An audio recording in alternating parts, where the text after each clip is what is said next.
Probably the most popular crankbait in the last 5 years has been the Lucky Craft Squarebills.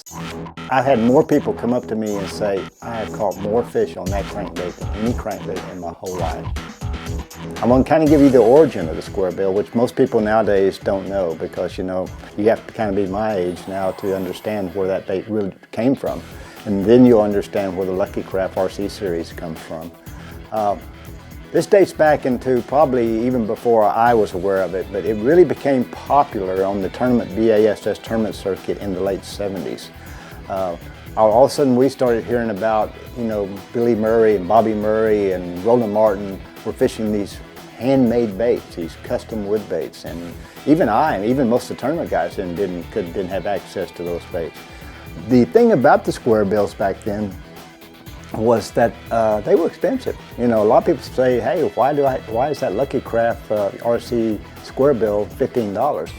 Back in the late 70s, early 80s, it was very common to be paying 20 to 50 bucks a piece for those custom wood baits. There was guys in Tennessee making them, like Fred Young was in the Carolinas, and all over the country guys were trying to make these baits.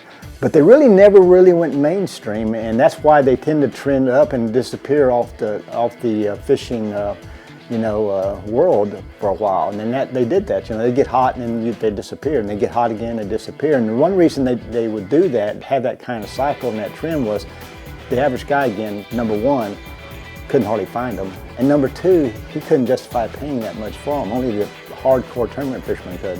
Really, so what was it that, and here's the old and the new, and what was the quality that we were able to transfer to the new bait from the old bait that really is generating more strikes, and is really justifies to me why the bait is, $15, because it does have that magic quality that does do that.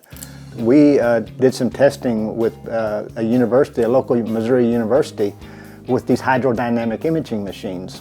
And these machines basically, when you run a bait through the water, basically create colors around that bait depending on the intensity of the water displacement. And it's kind of like if you watch a satellite view of a storm on the Weather Channel, and you've got all these different colors of intensity of this storm, the yellows, the reds, the greens, etc.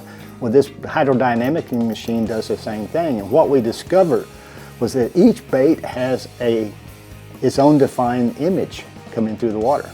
And that fascinated me because I've always known that I studied the lateral line of a fish in depth, and the lateral line is very sophisticated, a lot more sophisticated than most of us anglers ever realize.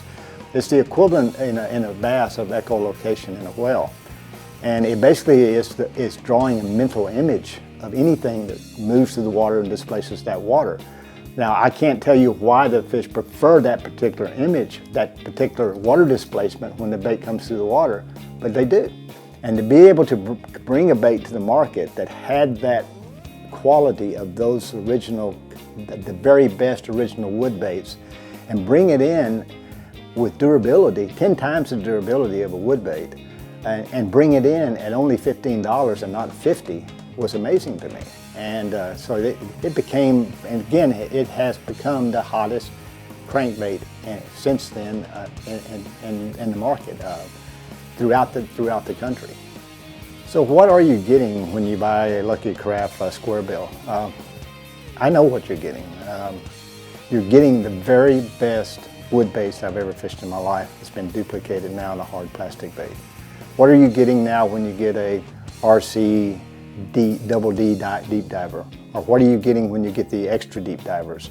You're getting the very best deep diving wood baits I've ever fished in my life. That's what we've duplicated, and it's the magic of Monero and the genius behind Lucky Craft.